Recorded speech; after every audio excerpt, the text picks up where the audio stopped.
Welcome, everyone. This is Michael Dore, and you're on the dot.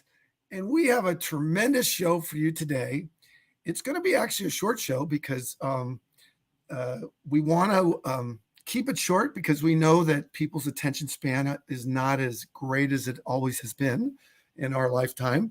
Actually, there was a thing on the CBS Sunday morning this past weekend talking about attention span. So I think this is going to be concise, invigorating, and enlightening because we have a great guest for you today, a classmate of mine from Stanford. As you can see the background there, that's a church called Memorial Church. And she grew up in a small logging town in Northern California called Quincy. And she's just a great person. She's also was a great athlete. She played two sports at Stanford. She was on the track team and volleyball team. And I didn't even realize that. So she's not only brilliant and creative, she also was an athlete at Stanford. And she has since moved from she was busy in her career, and now she is in the movie business and documentaries and just amazing films that I've taken notes of that she has a website. So anyway, her name is Katy Dore, and she's just a wonderful person, great human being. And I'm just so honored to have her on the dot. And I'm going to bring her on right now. And welcome, Katy. Hey, Michael, good to see you.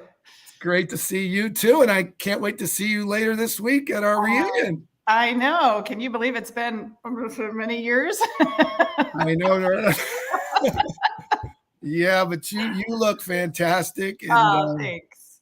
I was looking at a picture of your father in a basketball uniform. You come from great lineage. I can see where you got your athleticism. Yeah, you should see my mom golf. She was the one. Oh, wow. Yeah. No, and just a correction, I was on the volleyball team for only a very short time. I actually broke my foot square dancing during freshman orientation. So my volleyball career was very short, but then I did run track. So well, you know what? You were there. I mean, it's you were part, I'll take it. Exactly. You put the uniform on. I know that feeling. So it doesn't matter. You put the uniform on, and we had a great experience at Stanford. That's where we met. Absolutely. And why don't you talk a little bit about, growing up in Quincy and how you got to the farm, and then your transition to Hollywood. Okay. Quincy is a tiny little logging town in Northern California. It's the big town in the county, and that's 5,000 people, and it's still about that size. So it was a beautiful place to grow up as a kid. Definitely the town where the parents all said, be home by dark, and we just made our way, whether it was sledding in the winter time or playing football on the courthouse lawn during the nicer weather. But I love the mountain, and I love the chance to grow up with that kind of freedom and self-entertainment. My family was a conservative Mormon family, and none of that resonated with me. And the expectation was for me to follow in my sister's footsteps and go to Brigham Young University, which is a Mormon university. And it did not fit for me. And a good friend of my mom's, actually a friend of the family, Mrs. Burns, convinced me to apply to Stanford. So I did, and randomly got in. I think I was filling a small town quota or something. I don't know, but got in and was very excited about going. Didn't really know much about Stanford. And my parents said, nope, we're not paying for it. This is your choices to go to Brigham Young. So I stubbornly decided to go anyway and make my own way. So while I was there, I was, on athletic teams. I was working 3 jobs. I was trying to take extra units so I could graduate a quarter early and not have to pay for that extra quarter. It was just a super intense time, but it taught me a lot about myself and how I'm motivated, and, diagnosed years later with ADHD, which really tracks with saying, if you're so busy, you don't have time to get distracted, you get a whole lot done. So it was just, the tool of being overly busy, I think really helped me get through and helped me discover a lot of people and things that I liked. And, it was a great experience getting there and being there. Yes. Well, I just remember crossing paths with you constantly because you were so busy and I was busy too. So I guess You were. Yeah, we're both very busy. And at Stanford, I mean, there's so many amazing people from all different walks of life. So it was a great experience. And you majored, correct me if I'm wrong, you majored in economics? I was an American Studies major. Okay, American Studies. Oh, yeah. I got to my junior year and they said, you must declare a major. So I looked at all my units and said, what could I possibly graduate with? And that's what it came up with. Okay.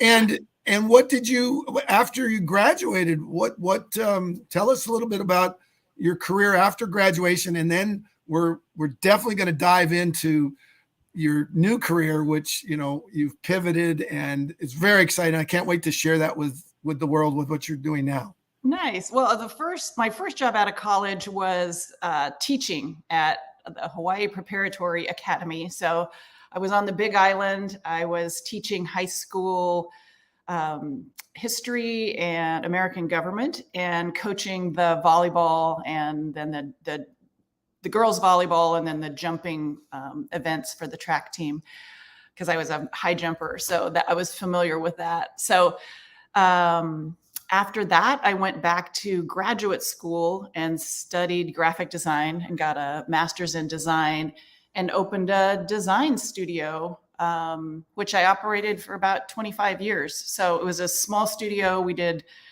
marketing, design, did a lot of copywriting campaigns, and yeah. Okay. By the way, I know I got to go back because I took these notes. You were our senior class president at Stanford. I was, yes, along with Kevin O'Byrne and Jojo Haro and Mary Ruckelshaus. We were a unit. Yes. Wow. Amazing college career you had, and just Katy doing so many different things. And I remember you were the director of Volunteers for Youth, which I was a member of as well. Yeah, that was a great organization. I hope they're still around. I haven't really followed them, but it's such a great program. Yeah.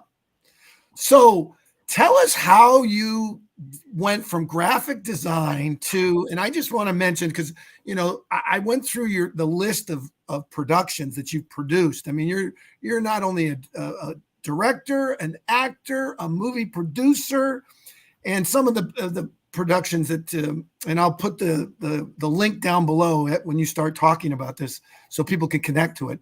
Oddbird, and that really that name Oddbird caught me, or struck me, because sometimes I think I'm an oddbird. So and I watched that, the clip or the short story, and it's been selected by over 60 film festivals, and you directed and wrote it. So kudos to you.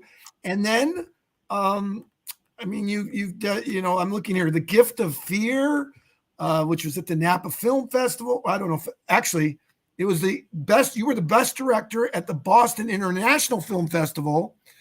And I mentioned Napa Film Festival because one of our alumni members runs the Napa Film Festival. So we need to make sure that she knows about all your works.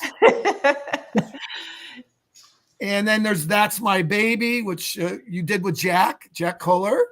Actually, Gift of Fear I did with Jack. Gift of Fear. Okay. Yeah. That's a script he and his daughter wrote. She's also a Stanford alum. The two of them wrote that, and then Jack and I co-directed, and that was that's just an amazing project. I'm so excited for people to see that.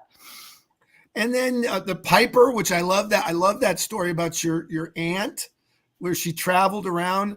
I love it, selling Spam and playing for the Hormel all-girl orchestra, which is fantastic. And then I was reading and looking at The Unsung, which is a historic drama TV, and about this amazing woman, Mary Ellen Pleasant, who's an entrepreneur, an activist, and an all-around, as you said, badass, which I want to hear more about. And in the names that jumped out at me with that production that you were, have produced, Quincy Jones, Queen Latifah, and Goldman Pictures. So with that, I just wanted to get all that out on the carpet, and you go ahead and pick whatever you want to talk about. So it's just amazing and of what you're doing, and hopefully you could maybe talk about some future projects that you're working on. Yeah, sure. I'd love to. I'll go back to Oddbird, which was the short you were referring to that got in so many festivals and won so many awards. And that was a project. I'm pretty new at this, came into it late in life and knew nobody in the entertainment industry. So just kind of a learn by doing type thing. So Oddbird was my film school. I said, I'm going to commit some money, asked some friends for money. Thank you, all of you who donated. But hired a lot of people who were a lot smarter than I was and knew a lot more than I did to form my team.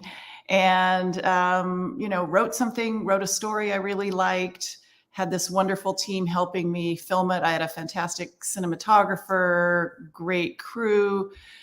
And, I learned so much from that project. So I think with every project you go back and it's like, I'd change this, I'd change that. But for the most part, I'm super proud of, what we were able to create and the story it tells. And the idea behind the story is that we all, it's about love and acceptance. And it's just, it's a really sweet story. I do want to talk a little bit about Gift of Fear, because that's the project that I worked on with Jack Kohler, our classmate. Jack has been working in media for a while now, and he does a lot of films that have some social relevance. And this particular one is focused on missing and murdered Indigenous people. And it's he and his daughter started a documentary and just went, wow, there are no happy endings here. This is a really hard topic. So he and his daughter wrote this beautiful script about a young woman and her seeking retribution for her mother being killed when she was little, and then her girlfriend being kidnapped by this same gang. So it's an action film, but it has a really important social message to it. And the idea is to really create awareness around the issue of missing and murdered Indigenous women and Indigenous people. And I was really, honored that they asked me to co-direct it and work with this incredible team of Indigenous actors and crew. And we put together a really beautiful movie. So it's exciting. It's out in a lot of film festivals. So look for it near you. And if you're in film distribution, it's something you should take a look at. Well, you can go right to the little ticker tape, katydore.com, and you have information there too, right? About So people that would like to be part of this or participate or on this production, they can get in touch with you through your website. Absolutely, yeah, it'd be great. Yeah, it's interesting. There's a famous woman actress that was I guess went up to Alaska. The story was she went to Alaska, and I forget the name of the show, but it was missing Indigenous people. It was do you know what show that was? Yeah, it was Hilary Swank. I'm trying to remember what the name of the show was now. Yep. Yeah, unfortunately, it got canceled. I know. I watched a few of the series. Yeah, Hilary Swank. Yep, she was one of the. She was the main character, Yeah. and then I just was up in Canada yesterday, and I was watching. There's a party up there called the New Democrats (NDP) party, and they're really involved in helping the Indigenous people up there. And they were talking about, a lot of women were talking about the problem with Indigenous women just disappearing. Yeah, and it's a very complicated issue because there's jurisdiction issues, and it's very complicated. But the film deals with some of that and talks about some solutions, which is always nice to be able to say, yes, this is serious, this is awful, and here are some ways to emerge from that can make it, not solve it by any means, but certainly try to move in the right direction toward making it better. Well, we're just so excited to have you on the dot. And I know, as I said at the beginning, we want to try to keep it as short as possible because we want to send this out to all our alumni friends and friends of Stanford and friends all over the world. You don't have to be part of Stanford just to know about this amazing woman, Katy Dore. So, Katy, thanks, Mike. with On the Dot, what we usually do is we give you the last word, and you can talk about what's going on in the world right now, which I haven't talked about, but maybe there's a future project, something that's inspired you, or whatever you want to talk about. But you get the last word. Don't hang up because I'll just turn off the end stream. But again, thank you so much for joining us. And I know that there's going to be people that will see this and will reach out to you. And I know that someday we're going to be, all of us, going into the theater to watch some of your great work. So thank you so much. And coming on the dot, and you get the last word. All right. Well, the first word I want to say is thank you. That's 2 words, I guess, but thanks for having me on the dot, Mike. And, your energy has always been incredibly inspiring to me and to many others. I have a lot of projects that I'm working on right now. And this fall seems to be a time of lots of writers' retreats that I'm attending and learning from so many people. And I guess, if I left the audience with something, it would just be to stay really open and, keep learning, keep staying energized with whatever it is that excites you. So thanks, Mike.